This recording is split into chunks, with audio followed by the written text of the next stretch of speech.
Wau is a town in Papua New Guinea, in the province of Morobe. It has a population of approx 5,000 and is situated at an altitude of around 1,100 meters. Wau was the site of a gold rush during the 1920s and 30s when prospective gold diggers arrived at the coast at Salamaua and struggled inland along the Black Cat Track. At the Battle of Wau in January 1943, the Australian Army stopped an advance by the Japanese. A road was established soon after World War II to Lae, and this fostered the further development of local timber and agricultural industries that were originally established in support of the mining industry. While much of the mineral reserves have been extracted, industrial gold mining continues at Edie Creek and at the newly established Hidden Valley Gold Mine operated by Morobe Goldfields, a subsidiary of Harmony Gold, South Africa. The Wau Ecology Institute is a biological research station situated near Wau. Gold mining history. Gold Rush. The first strike at Wau, the start of what would be known as the Morobe Goldfield, was made at Karanga Creek by William Sharkey Park, probably towards the end of 1921. Park and his partner, Jack Nettleton, ran a clandestine mining operation for 12 months from April 1922 until a new mining ordinance enabled them to get their gold out legally.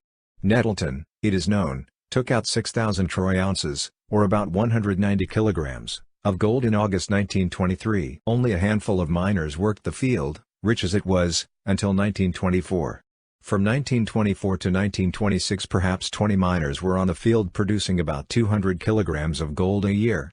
The real rush began in 1926 with much bigger discoveries at Edie Creek, above Wau. The new rush made air transport viable and Wau's airstrip opened in 1927 by the Perrer brothers, originally of Spanish descent. In 1928 there were 200 miners and production was about 3 tons a year. The influx of miners was often in conflict with the area's indigenous populations, including the Biangai along the Bololo River and the Watchet along the Watchet River. During the early gold rush, 1924 to 1927, prospectors and carriers employed from the coast followed paths through some of the Biangai villages. Accusations of theft from gardens against coastal carriers resulted in a number being killed. In response, miners burned a Biangai village, and killed 3 men and a woman who died in a house that was burnt down. The beginning of air transport reduced the need for lines of carriers. In 1972, in the 6,000 hectares case, PNGLR 71, July 19, 1972, the Biangai won the restitution of the Morobe goldfields in the Supreme Court of Papua New Guinea, and compensation was awarded in respect of historical gold sales. Companies. Park quit Wau in 1926 as a wealthy man.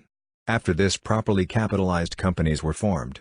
New Guinea Goldfields, Limited, NGG, was the biggest operator, but there were many others, for example, Karanga Gold Sluicing, Sandy Creek Gold Sluicing, Edie Creek Gold Mining Company, the Golden Deep Senel, Upper Watchet Gold Alluvials, Placer Development Limited, and so on. In subsequent years, NGG consolidated control over much of the mineral reserves using its large capitalization to purchase the smaller leases. Underground mining began with the Day Dawn Mine in 1931. A number of similar operations were opened before and after the Second World War.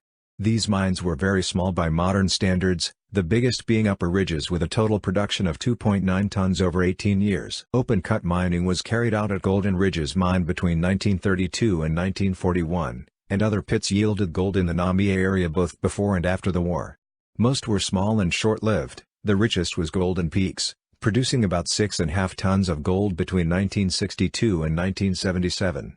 The Golden Peaks mill also processed ore brought to it by an aerial ropeway from new workings at Upper Ridges. Bololo Gold Dredging, BGD, began operations at the sister town of Bololo in 1932 and was responsible for the bulk of pre-war gold production, about 40 tons in total. 7 of the eventual 8 dredges worked the Bololo Valley gravels, 1 only, number 6, worked in the Wau Valley. Large operations ceased to be attractive after World War II, partly due to pegging of the gold price at pre-war prices, and the last dredge ceased operating in 1965. Alluvial mining. At peak production, the Morobe Goldfield was the largest consumer of indentured labor in the territory of New Guinea. On June 30, 1936 there were 13,121 laborers in Morobe as a whole, 6,816 of whom were classified as involved in mining at Wau and Bololo. But that was the limit of local involvement until 1957, when the administration began to issue miners' permits to Papua New Guineans.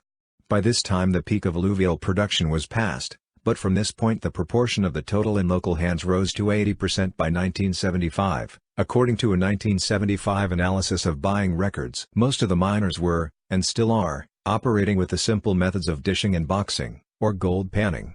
They make little capital expenditure and have a limited ability to discover new reefs. Production has dropped steadily since a post-war peak in 1953, as the small-scale miners attempt to make a living from alluvial ground constantly worked over since the 1920s. Timber mills in Wow were started by Roy Hyde in 1935, who arrived with his wife, 2 sons and a daughter. Timber was floated down the Bololo River to the coast, which was used for house building in Lai and other resorts along the coast. Natives would guide the rafts to their destinations. Notable people: John Laws, Australian radio personality, born in Wow August 8, 1935.